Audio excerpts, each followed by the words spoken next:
السلام علیکم دوستو، کیسے ہو؟ خیریت ہے؟ ٹھیک ہے سر جی۔ آج تو کمال ہو گیا، یقین کرو، جو آج مریم نواز صاحبہ نے اسلام آباد ہائی کورٹ کے باہر باتیں کی ہیں نا، وہ تو آج انہوں نے کچے چٹھے باہر نکال کے رکھ دیے ہیں۔ آج انہوں نے وہ کام کیے ہیں جو بڑے بڑے لوگ نہیں کر سکے۔ آج انہوں نے وہ جرأت اور بہادری کا مظاہرہ کیا ہے کہ عقل حیران ہو گئی ہے۔ انہوں نے نام لے کے آج میڈیا کو، ججوں کو، سب کو کہا ہے کہ جناب یہ ہمارے ساتھ یہ حال ہو رہا ہے۔ انہوں نے ایک ایک چیز کو آج کھل کے بیان کر دیا ہے کہ ہمارے ساتھ یہ جو فیض حمید ہے، نام لے کے جنرل فیض حمید ISI کے سربراہ، انہوں نے جو ہمارے ساتھ سلوک کیا ہے، جسٹس شوکت عزیز صدیقی کے گھر جا کے کہ جناب مریم نواز کو سزا دینی ہے، نواز شریف کو سزا دینی ہے، اور انہوں نے جو یہ باتیں آج بتائی ہیں نا، ہوئے ہوئے ہوئے کمال کر دیا ہے۔ اور انہوں نے کہا ہے کہ آپ کہتے ہیں جی اس کو نیا آرمی چیف بنایا جا رہا ہے، ایسے شخص کو جو کرپشن میں ملوث ہے، جس کے کوئی یہ کردار ہے، اس کو آپ بنا رہے ہیں۔ اس کو جناب انہوں نے اس کی مخالفت کی ہے کہ جناب ایسے بندے کا کیا جائے۔ انہوں نے کہا ہے کہ مجھے عدالت سے یہ امید ہے، لیکن جس طرح عدالتیں یہ کام کر رہی ہیں پریشر میں آ کے اور سارا کچھ کر رہی ہیں، انہوں نے تو آج سر جی ان کی پریس کانفرنس سننے والی ہے، یقین کرو، انہوں نے کوئی لگی لپٹی نہیں رکھی۔ آج انہوں نے نام لے لے کے اور بھگو کے جناب انہوں نے آج ماری ہے، سب کو آئینہ دکھایا ہے۔ ثاقب نثار کا نام لیا ہے انہوں نے، پنڈورا بکس کے حوالے سے انہوں نے باتیں کی ہیں کہ کدھر ہے وہ جناب آصف سعید کھوسا، جس نے عمران کو خود کہا تھا کہ تم میرے پاس کیس لے کے آؤ، دھرنے نہ دو، سڑکوں پہ بلاک نہ کرو، آؤ میرے پاس کیس لے کے آؤ۔ یہ باتیں ہیں جو پہلے کبھی اس طرح کی اوپن باتیں نہیں ہوئیں۔ انہوں نے ثاقب نثار کے حوالے سے بھی بڑی اہم باتیں کی ہیں۔ انہوں نے کہا جی کہ سمجھ نہیں آتی کہ ثاقب نثار کی کیا کمزوری اس حکومت کے پاس تھی۔ اشارے اس میں بہت سارے ہیں کہ ثاقب نثار کی کیا کمزوری تھی جو اس حکومت کے پاس تھی کہ ثاقب نثار دھڑا دھڑ ہمارے خلاف فیصلے دینے لگے، اور اس نے نہ صرف نواز شریف کو نااہل کیا بلکہ پارٹی صدارت سے بھی علیحدہ کر دیا۔ ایسا کبھی نہیں ہوا۔ اور انہوں نے کہا کہ میں نے یہ جو درخواست دی ہے اور یہ نام لے رہی ہوں جنرل فیض حمید کا، اس کی انکوائری کی جائے۔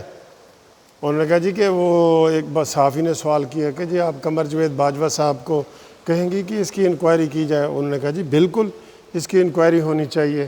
ایسے شخص کو ISI کا سربراہ بنانا یہ کوئی عقل مندی نہیں ہے، اور ان کا احتساب ہونا چاہیے۔ یہ کیوں وہاں پہ گھر گئے ہیں؟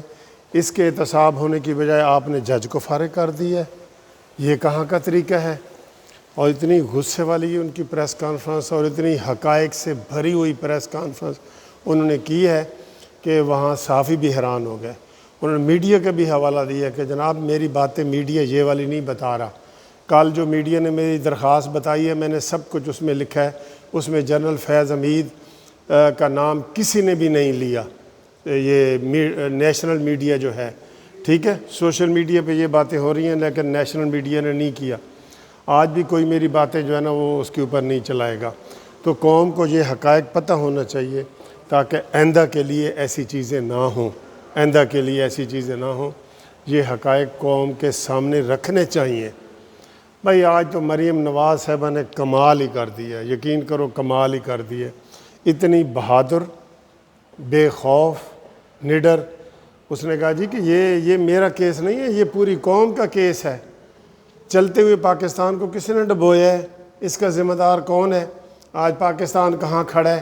آج سے 3 سال پہلے جب نواز شریف کی حکومت تھی، پاکستان ایسے ترقی کر رہا تھا، ترقی کی منازل طے کر رہا تھا، اور آج جناب پاکستان کو گہری کھائی میں گرا دیا گیا ہے۔ اس کے ذمہ دار کون ہے؟ اور انہوں نے کہا جی کہ یہ جو کہتے ہیں کہ ہم فوج کے خلاف ہیں، یہ وہ کوئی غلط بات ہے۔ ہم فوج کی بہت عزت کرتے ہیں، فوج کی سر آنکھوں پہ بٹھاتے ہیں۔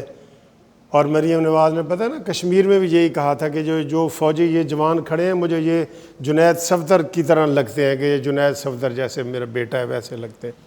انہوں نے کہا اداروں کو اگر کسی نے مس یوز کی ہے اس کی انکوائری ہونی چاہیے، جنرل فیض حمید کا کیا بنتا ہے کہ جناب وہ جج کے گھر جائے 2 دفعہ اور اس کو کہے کہ یہ انہوں نے کہا جی میں نہیں کہہ رہی، یہ جسٹس شوکت عزیز صدیقی نے کہا ہے کہ جناب میرے گھر وہ آیا ہے اور انہوں نے کہا جی کہ نواز شریف مریم کو جیل سے باہر نہیں نکالنا، میری 2 سال کی محنت چلی جائے گی۔ یہ اس چیز کا بھی انہوں نے کہا ہے کہ میں عدالت سے یہ ریکویسٹ کرتی ہوں کہ اس کیس میں شوکت عزیز صدیقی کو بھی بلایا جائے اور جنرل فیض حمید کو بھی بلایا جائے اور ان سے حلف لیا جائے کہ تم نے یہ کام کیوں کیے ہیں اور ایسا کیوں کیا ہے تم نے۔ یہ اداروں کو انہوں نے بدنام کیا ہے اداروں کو۔ یہ ایک جنرل فیض حمید ہے، یہ کوئی فوج نہیں ہے، فوج دوسری ہے۔ ان اداروں کو انہوں نے بدنام کیا ہے، اس کی انکوائری ہونی چاہیے اور اس کے بارے میں لوگوں کو بتایا جائے کہ یہ جی کون ہے جو اداروں کو بدنام کر رہا ہے۔ ہم اداروں کو بدنام نہیں کر رہے، ہم اداروں کا اسی طرح احترام کر رہے ہیں جس طرح ہم احترام پہلے کرتے تھے۔ ہم نے بحیثیت ادارہ کبھی بھی کسی فوج کو یا پولیس کو یا رینجرز کو یا کسی کو برا بھلا نہیں کہا۔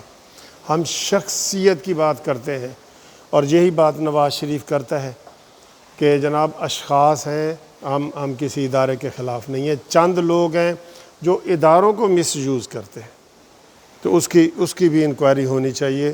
اور مریم نواز صاحبہ نے جو پیشی پہ اسلام آباد ہائی کورٹ میں آئی ہوئی تھی اور انہوں نے درخواست بھی دی ہے، اس میں بھی ان چیزوں کا نام لیا ہے اور انہوں نے کہا ہے کہ جناب اس کی انکوائری کی جائے اور یہ لوگوں نے جو اداروں کو بدنام کیا ہے یہ اس کو ان اٹینڈڈ نہ چھوڑا جائے، اس کو ایسے چھوڑا نہ جائے، اس کی پوری طریقے سے جو ہے نا بھرپور اس کا حساب کتاب لیا جائے اس کا کہ کیوں ایسا انہوں نے کیا ہے۔